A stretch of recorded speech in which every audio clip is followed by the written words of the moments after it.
I wasn't supposed to see her that night. I'd only stopped at the little cafe on Maple Street for a quick cup of coffee. Nothing more. It had been one of those long, draining weeks, and all I wanted was a quiet corner, a hot drink, and a few moments to myself before heading home. But fate, or whatever name you give it, had other plans. When I finally looked up from my phone, she was standing there. 7 years hadn't dimmed the way she carried herself. Still composed, still radiating that calm, magnetic confidence that once drew every eye in the room. Only this time, she wasn't my wife. She was a ghost from another lifetime. For a second, I forgot how to breathe. My heart slammed against my ribs as memories came rushing back. Our wedding day, her laughter echoing through our kitchen, the night everything collapsed. She noticed me before I could look away. Our eyes met, and the world around us dissolved. Just her and me again, suspended between what was and what would never be. "Daniel," she said softly, stepping closer. Her voice still carried that same warmth, the tone that once felt like home. "I didn't think I'd ever see you again." I swallowed hard. Neither did I. She gave a faint smile, the kind that hides an ocean of words left unsaid. "Mind if I sit?"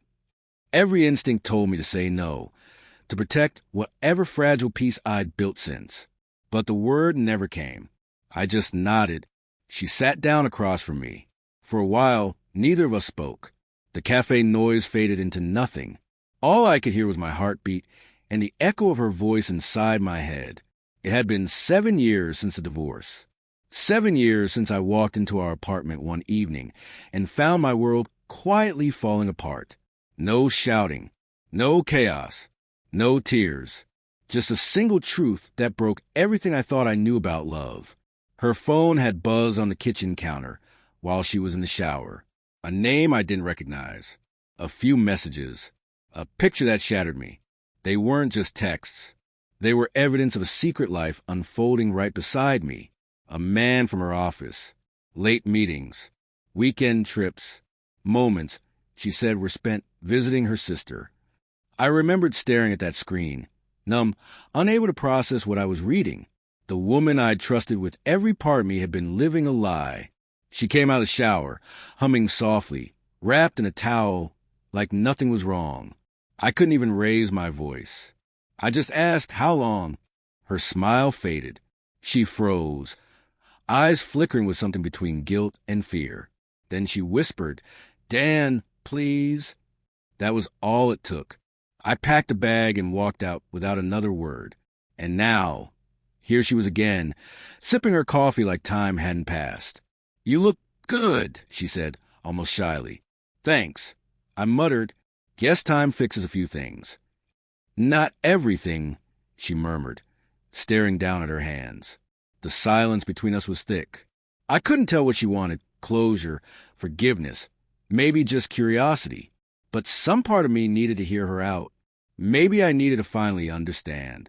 So I asked, why now? She hesitated, tracing her finger around the rim of her cup. "I saw you at the park last week," she said. "You were with a woman and a little boy." "Yeah," I replied. "My sister's kid." A flicker of relief passed through her eyes. "Oh, I thought maybe you'd moved on." I gave a dry laugh. "You're one to talk." Her eyes lifted, glossy with something like regret. "I deserve that," she said quietly. "You deserve worse," I replied before I could stop myself. She didn't argue, just took a shaky breath and whispered, "I came because I need to tell you something." My stomach tightened. "About what?" "About why I did it." I didn't want to hear excuses. But curiosity, that cruel, human thing, wouldn't let me walk away. "I never planned it," she began softly. "It started small.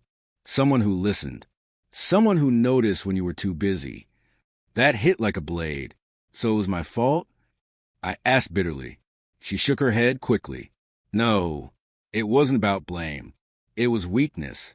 I felt unseen, and I made a choice that destroyed everything. I thought I could keep it separate, but it grew. And then I was trapped in a lie I didn't know how to end." Her voice cracked. "I hated myself, Daniel, every single day. But by the time I realized what I'd done, it was too late. You'd already seen it all. I wanted to stay angry, to walk out like she once did. But the look in her eyes, raw, trembling, human, made it hard to hold on to rage. What happened to him? I asked. She pressed her lips together. He left a few months after you did. Said he didn't want the baggage. There was the poetic justice I used to dream about. But hearing it didn't bring satisfaction, only exhaustion. We talked for over an hour about what happened, what we lost, and how time had changed us. She said she'd never remarried, tried dating, but every time someone got close, she pulled away, haunted by what she'd done. I didn't know whether to pity her or thank her for being honest. When the waiter came to clear our cups, she looked at me and said, I never stopped thinking about you. Not once. You were the only real thing I ever had, Daniel. My throat tightened. Then why did you throw it away? Tears shimmered in her eyes. Because I didn't know how to love something good. I thought I wanted excitement, freedom. But what I really wanted was peace, and I'd already destroyed it. The cafe had emptied. Chairs scraped softly against the floor as people left. She reached across the table, her fingers brushing mine. I don't expect forgiveness, she whispered. I just needed you to know that I'm sorry. Truly sorry. For a long time, I couldn't speak. All the years of pain, anger, and unanswered questions led to this moment, a trembling apology. And suddenly I realized something. The part of me that once burned with hate was gone. Not forgiveness, just peace. We stepped outside together. The air was cool, thick with the scent of rain. You look happier now, she said softly. I'm glad. Maybe I am, I said. Took a while. Do you ever think about us? She asked. Sometimes, I said, mostly when I try not to. A sad smile crossed her face. If I could go back. You can't, I said gently. Neither of us can. She nodded, blinking back tears. I know, but I needed to hear you say it. Then she reached into her bag, pulled out a small envelope, and handed it to me. What's this? Something I wrote a few years after the divorce, she said. Never had the courage to send it. Maybe now you should read it.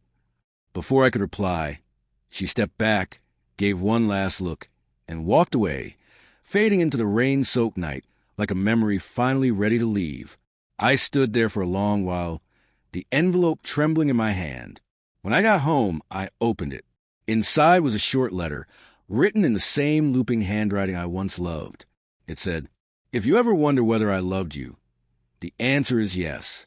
I just didn't know how to deserve you. I hope one day you find someone who does. I sat there staring at those words for a long time, and for the first time in 7 years, I felt something shift inside me. Not joy, not grief, just peace. Because maybe that's what healing really is. Not forgetting, not rewriting the past, but learning to release the person who broke you and realizing they can't hurt you anymore.